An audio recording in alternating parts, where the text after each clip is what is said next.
A soundscape is the collection of sounds that emanate from landscapes, and soundscapes in parks often are composed primarily of natural sounds, but also are frequently composed of natural and non-natural sounds.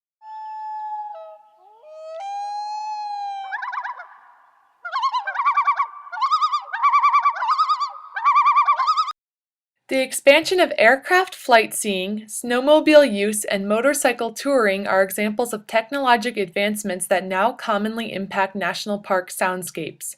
To adequately manage these impacts, the National Park Service must see them as part of an evolution toward a noisier society rather than as isolated, situation-specific events.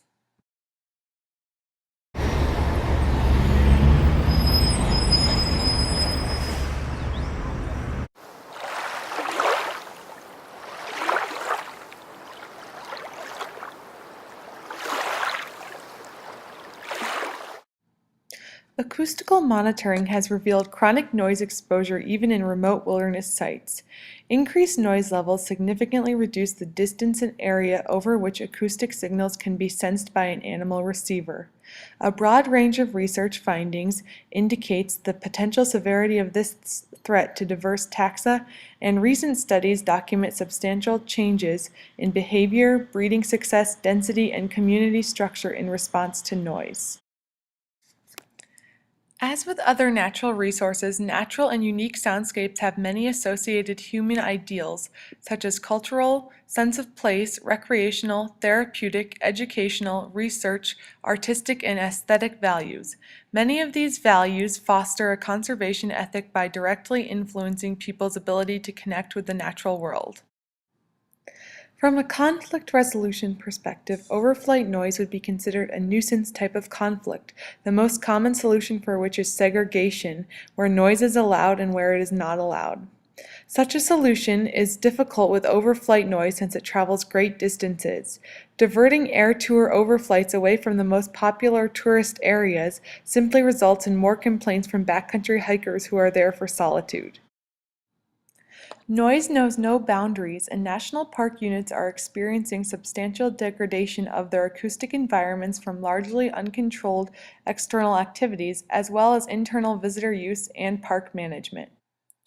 I asked some residents of Taylor Ranch and inholding in the Frank Church River of No Return Wilderness what their thoughts on soundscapes were. It's a lot quieter out here. Obviously, we're in the middle of the largest contiguous wilderness area in the lower 48, and although there's plains out here, we haven't really heard any human noises besides the ones that we've made for so long, and all you really hear is the tributaries and Big Creek in our front yard, and it's going to be really strange to go back and not have that quiet and the ability to really hear what's around you and not what we've created around us. When we do silent hikes in the wilderness, or I just go for one on my own, it's nice because I'm there by myself. If I hear a noise, it is due to wildlife, or it is due to the wind or rain or snow, and that's really calming, and it puts me at a peaceful spot. And what is your favorite sound in the wilderness? I think my favorite sound in the wilderness,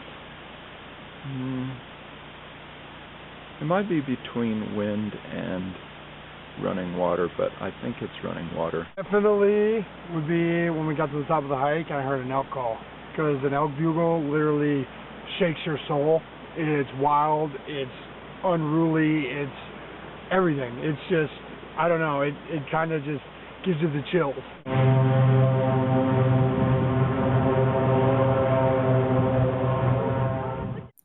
This special issue represents a good beginning on a long process that will be best served if the complexity of soundscape management continues to be engaged. Purposeful dialogue on soundscape issues among the managers, planners, scientists, and public needs to be encouraged and continued. Through my experiences in the Selway Bitterroot Wilderness and the Frank Church River of No Return Wilderness, I have come to appreciate natural sounds, and I think that we still have a long ways to go in terms of the management of them. Take me down to the water, fill you up